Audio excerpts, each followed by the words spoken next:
Welcome back.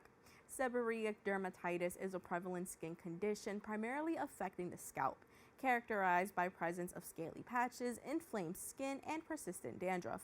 While sebderm is generally harmless and mild, its impact on individuals' quality of life can be significant.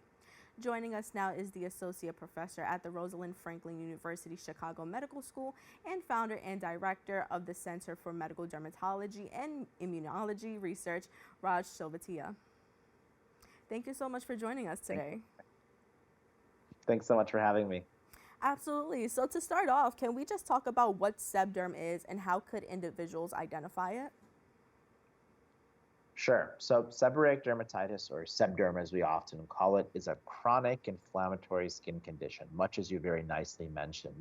And really, that inflammation manifests in a few very common ways. We think about reddish patches, oftentimes associated with large, almost greasy appearing, flaky yellow scales, and a persistent itch. And really, there's a characteristic distribution for this condition involving the scalp, as you mentioned, the hairline, the forehead, the eyebrows, the eyelids, cheeks, beard region, the neck, and even the chest and the back. And the one thing all these have in common is number one, it's a lot of hair bearing areas, but number two, highly visible and cosmetic sensitive locations. And so it's those visibility symptoms that really lead to this social stigma, negative self image, and low self esteem that we think about with this condition. Now, the interesting thing is, despite being so common, it's estimated about 10 million Americans at least have seborrheic dermatitis. A lot of folks don't recognize the symptoms, and therefore it can take years for them to present to care and actually get a diagnosis. And it's the reason why I'm excited to chat with you today and also partner with Arcutis to raise awareness for sebderm and new treatment option in the case of Zoryve foam. Well, speaking of, you mentioned that some people don't know the symptoms. So can you help explain what some of the symptoms are and how do they impact individuals in their daily lives? Sure. So we oftentimes think about red, scaly, flaky patches, usually larger, greasy appearing scales that can look almost yellowish in certain locations of the scalp, the face, the neck, and also the chest and back. And it's important to note that the color of these patches can look slightly different depending on your body area and background skin tone. So for somebody that has tanner skin like myself, it may actually look a little darker in color and a little less red compared to someone with lighter colored skin as well. And I think that part of that stigma just comes from this idea that folks end up living with it, figuring out ways to cope, even though it's affecting very, very visible areas. And some common misconceptions about the disease include that it's contagious, but it's really not true at all. And so the one advice I give all folks is with these types of signs and symptoms, really doing a good job to reach out to your healthcare provider just to talk to make sure that you're actually getting timely care. Thank you for mentioning that. And, this is a condition that is evident on the body sometimes. It flares up. Everybody can notice it, as you mentioned. So can we just talk a little bit about how does sebderm affect people's psychological and emotional well-being? Yeah, so, I think that it's that visibility that I keep tying it back to. And we know that there is such a commonality to what you see and experience being tied to the way that you end up going through life. And it's the reason why that there is good data showing that negative self-image and low self-esteem that patients deal with when thinking about seborrheic dermatitis. Another major challenge of the condition itself has just been historically what's been related and available for treatment. I oftentimes have to prescribe multiple different treatments for use on different parts of the body for different lengths of time, which can get very complicated very quickly. And for hair bearing areas, it's not easy using creams, gels, and ointments. In fact, it can be downright difficult. And so a lot of patients just haven't been satisfied with their treatment options if they've been able to get a diagnosis and see somebody. We are going to speak about a new treatment option later on in the interview.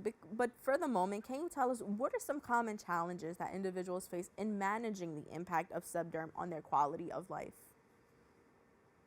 Yeah, so, as I kind of mentioned, I'll delve a little deeper into it. When you have such a complicated strategy of having to use a number of different products in different ways and follow a lot of different instructions, it's a lot for me even to talk about. So imagine having to do that on a day-to-day basis, especially for a chronic recurrent inflammatory disease with the symptoms that I mentioned. And then you add that extra layer in there of the scalp and other hair-bearing areas, knowing some of the challenges that you can imagine with some of these other products that just might be not so spreadable in these areas. It really creates for a perfect storm of patient burden across many different ways. And given the fact that, as you mentioned, some people aren't happy with the treatment options because sometimes they're not as effective or manageable, can you discuss a little bit of what are some of the lifestyle adjustments and skincare routines that can help individuals manage subderm effectively?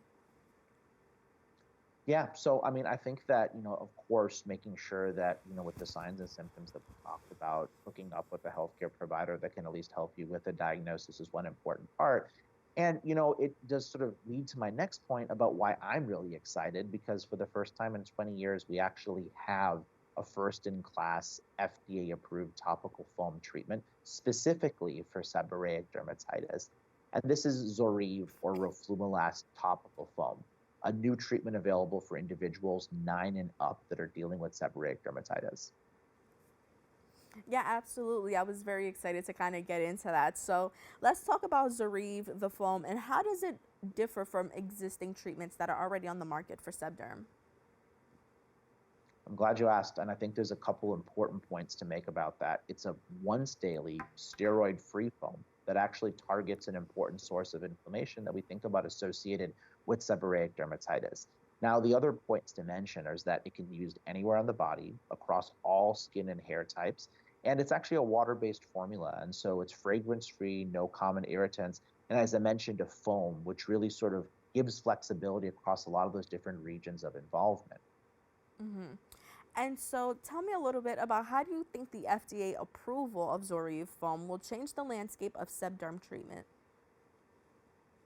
Yeah, another really good question. And I think that maybe I'll take a step sideways and just say that when it comes to thinking about the actual treatment of sebderm, I'll highlight that the bottom line data that led to the approval of Zoryve by the FDA was based on clinical studies of about 700 folks, including several hundred who used Zoryve and another few hundred that actually used a vehicle with the Mhm. foam and no medication at all. And 77% of individuals were clear or almost clear at 8 weeks of application, compared to only about half who used the vehicle itself.